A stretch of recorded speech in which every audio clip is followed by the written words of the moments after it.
लगन का समय था। बेटी शादी के लायक हो गई थी। ज़्यादा पढ़ाई लिखाई करवाई नहीं थी। इसके बहुत सारे कारण हैं। उसमें से सबसे बड़ा कारण शायद मेरा गरीबी होना था, या फिर मेरा एक छोटी जात से होना रहा होगा। पूरे इलाके में बस दो ही स्कूल थे, पर एक स्कूल नहीं जा सकती थी क्योंकि वो गरीब की बेटी थी, और दूसरे में नहीं जा सकती थी क्योंकि वो उस समाज से थी जिससे उसको इज्जत नहीं था। एक साथ बैठकर अपने बाप के मालिक के बच्चों के साथ पढ़े। देखा जाए तो दोनों में ही उसकी गलती नहीं और है, अगर थी तो उसकी किस्मत खराब थी कि वो मेरे घर में जन्म ली थी। खैर, ये तो बहुत साधारण बात है। शादी करने के लिए लड़का मिला था, 5वीं तक पढ़ा हुआ था, पर भगवान की दी हुई उसके हाथ में मिट्टी का बर्तन बनाने की कला थी। सब बात हो गई थी, कुछ नहीं मांगा था, बस 51 लोगों को बारात में लेकर आने की बात तय हुई थी। बहुत मुश्किल से मालिक से कुछ पैसा उधार तो मिल गया, पर लड़के वालों की शादी जल्दी करनी थी। धान की रोपाई से पहले शादी करनी थी। मुझे कोई दिक्कत नहीं थी, पर मैं भी तो एक किसान ही था ना। अचानक से बारिश बहुत तेज होने का समाचार रेडियो पर आने लगे, और कृषि विभाग के वैज्ञानिकों ने इस बार अनुमान लगाया कि बारिश अच्छे होने के कारण से धान की उपज बहुत अच्छी होने वाली है। मन में एक लालच सा हुआ कि ऐसा करते हैं कि जो पैसा बचा के रखा है उसके धान की बीज ले लें और कुछ खाद भी खरीद के पहले खेती करते हैं, और 6 से 8 महीने बाद जब फसल की कटाई हो जाएगी तो कुछ अधिक पैसे होने से बेटी की शादी भी अच्छे से कर लूँगा। लड़के वालों से बात करने के लिए मैं उनके घर गया।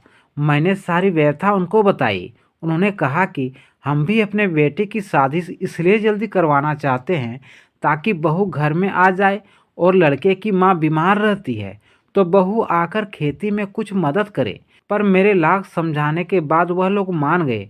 मैं बहुत खुश होकर घर को आया, और आते वक्त ही जो पैसे थे उनसे खेती के लिए बीज खाद सब खरीदते हुए आया। कुछ दिनों बाद बारिश होना शुरू हो गई और हम खेती में लग गए। कुछ समय बाद धान की फसल बहुत अच्छी लहलहा रही थी। खेतों में बहुत खुशनुमा माहौल था, और उम्मीद भी थी कि बेटी की शादी बहुत अच्छे से कर लूँगा और दामाद को एक साइकिल भी दे दूँगा। औकात से बढ़कर इसलिए सोचा था क्योंकि इस साल फसल को देखकर कुछ सोचने और करने की हिम्मत आ गई थी। पर अचानक से न जाने कहां से उसी रात मूसलाधार बारिश, आंधी तूफान मेरी किस्मत को किस दिशा में मोड़ने के लिए आ धमके। सारी फसल नष्ट हो गई और हाथ में 2 वक्त की रोटी खाने तक का गुंजाइश न बची। शायद अधिक वर्षा होने के कारण से कोशिका बांध टूट गया होगा, और सबकी फसल हम सबकी किस्मत को लेकर समंदर में समा गई होगी। कुछ नहीं बचा था तो सोचा कि जो भी बचा हुआ कम से कम उसकी बेटी की शादी तो कर लूं। जब बारिश की लहर कुछ कम हुई तो मैं लड़के वालों के पास गया जहां पर बेटी की शादी के लिए बात की थी। जब वहां गया तो वहां के हालात देखकर कुछ पूछने का मन नहीं किया।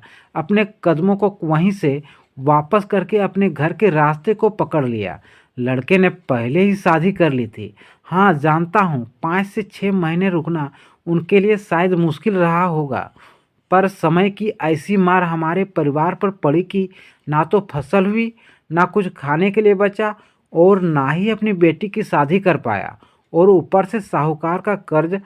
कुछ यूं सर चढ़ गया कि मन कर रहा था अपनी जान ले लूं, लेकिन जान ले भी लेता तो मेरा बीवी, मेरे बच्चे, उनका क्या होता मुझे नहीं पता। इतनी सारी घटना मेरे साथ क्यों हुई, पर इतना तो है कि भगवान की लाठी में आवाज़ नहीं होती है, पर चोट बहुत लगती है। यह मेरी किस्मत की मार थी जिसने मुझे कहीं का नहीं छोड़ा।